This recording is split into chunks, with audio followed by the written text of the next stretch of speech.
Alcoholics Anonymous 12 Steps by George Neil Armstrong.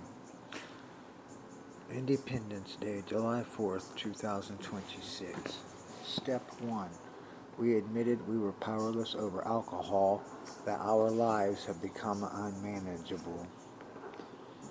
Who cares to admit complete defeat? Practically no one, of course. Every natural instinct cries out against the idea of personal powerlessness.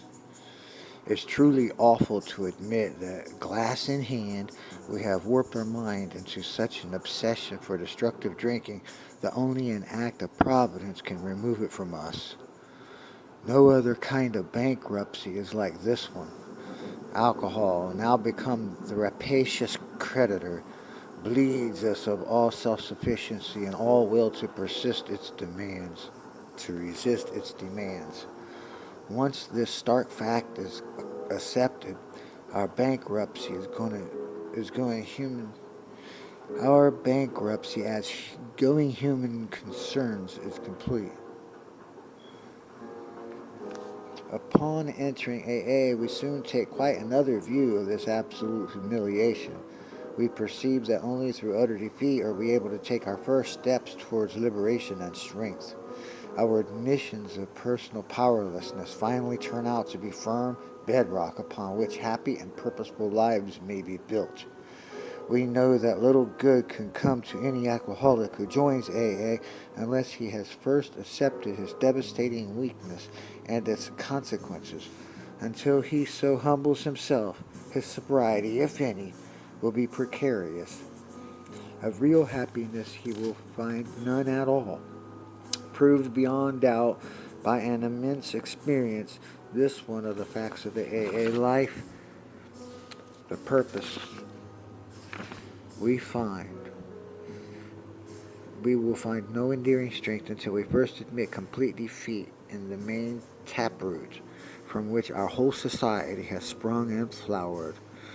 When first challenged to admit defeat, most of us revolved. We had approached AA expecting to be taught self-confidence. Then we had been told that so far as alcohol is concerned, our self-confidence was no good whatever. In fact, it was a total liability. Our sponsors declared that we were the victims of a mental obsession so subtly powerful that no amount of human willpower could break it. There was, they said, no such thing as the personal conquest of this compulsion by the unaided will. Relentlessly deepening our dilemma, our sponsors pointed out our increasing sensitivity to alcohol, an allergy, they called it. The tyrant alcohol wielded a double-edged sword over us. First, we were smitten by an insane urge that condemned us to go on drinking, and then by an allergy of the body that ensured that we would ultimately destroy ourselves in the process. Few, indeed, were those who, so assailed, had ever won through a single-handed combat. It was a statistical fact that alcoholics almost never recovered on their own resources, and this had been true, apparently, ever since man had first crushed grapes. In AA's pioneering time, none but the most desperate cases could swallow and digest this impalpable truth. Even these last gaspers often had difficulty in realizing how hopeless they actually were. But a few did, and these laid hold of AA principles with all the fervor by which the drowning sees life preservers, they almost invariably got well. That is why the first edition of the book Alcoholics Anonymous, published when our membership was small, dealt with low-bottom cases only. Many less desperate alcoholics tried AA, but did not succeed because they could not make the admission of hopelessness. It is a tremendous satisfaction to record that in the following years that changed. Alcoholics who still had their health, their families, their jobs, and even 2 cars in the garage began to recognize their alcoholism. As this trend grew, They were joined by young people who were scarcely more than potential alcoholics. They were spared that last 10 or 15 years of literal hell the rest of us had gone through. Since step one requires an admission that our lives have become unmanageable, how could people such as these take this step? It was obviously necessary to raise the bottom of the rest of us had they hit to the point where it would hit them. By going back in our own drinking histories, we could show that years before we realized that we were out of control, that our drinking even then was no mere habit, that it was indeed the beginning of a fatal progression. To the doubters we could say, perhaps you're not an alcoholic after all. Why don't you try some more controlled drinking? Bearing in mind meanwhile that we have told you about alcoholism. This attitude brought immediate and practical results.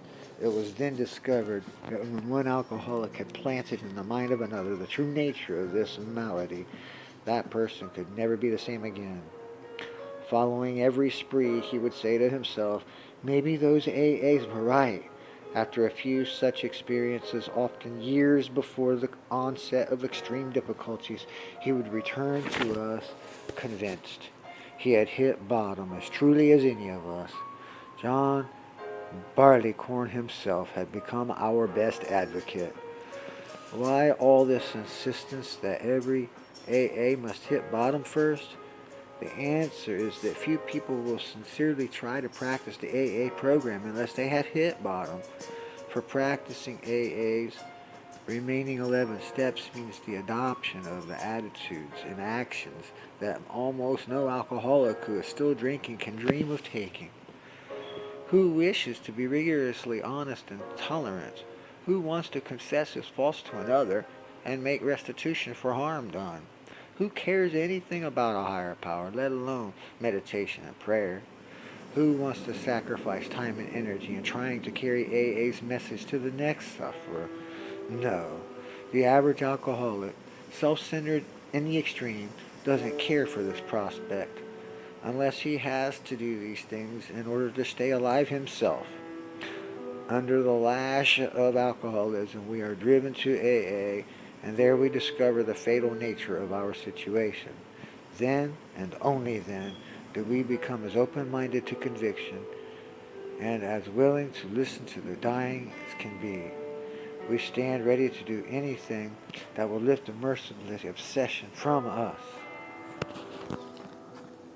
The following is my own notes taken after I've read this with an open and clear mind and sober. AA 12 Steps, July 4th, 2020. After reading the chapter about step 1, I recognized myself in almost all of it from way back then, and some of it still today. I'm not on step 4.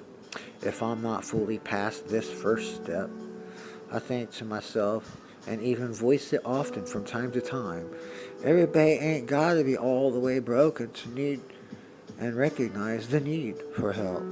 Then I'd go on about my day thinking that clinically I'm better than them. I just now understand that I'm not actually better than them at all. And unless I let go absolutely, this pride thing, along with clear and present denial, I am even worse off than they are. They can be helped all the way down to the roots, while I'm up here just trimming away at a lawn that in reality are full of saplings that will eventually overpower the mower and edger and even the backhoe if I don't get out the roto-rooter and ditch witch and excavate my field.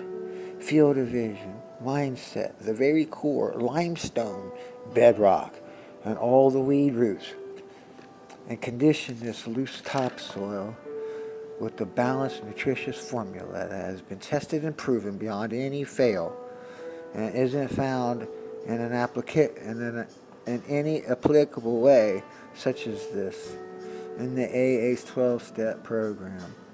Because the field is vast and the roots run deep, even to the third generation of my lineage, and because I don't know how to operate this equipment. No, I can imagine and oversee this ground. I cannot oversee or manage this groundwork. I'm going to need a superintendent and a team of subcontractors, because while I am the general contractor responsible for the entire outcome of this contract, I cannot claim to know how to undergo all these details, especially the electric and plumbing. My brain is not firing on all cylinders, and I'm not digesting the core details and application of this contract. So I'm going to need to solicit the help of seasoned, experienced people in this field of work. I need a society. I need a support circle from within the society that have tried and true during my trial and error process.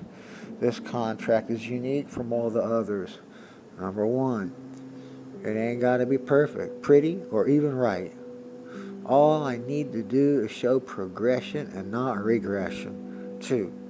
There is no time constraints or schedules except for the meetings in which my team comes together to outline the project and reflects the progress.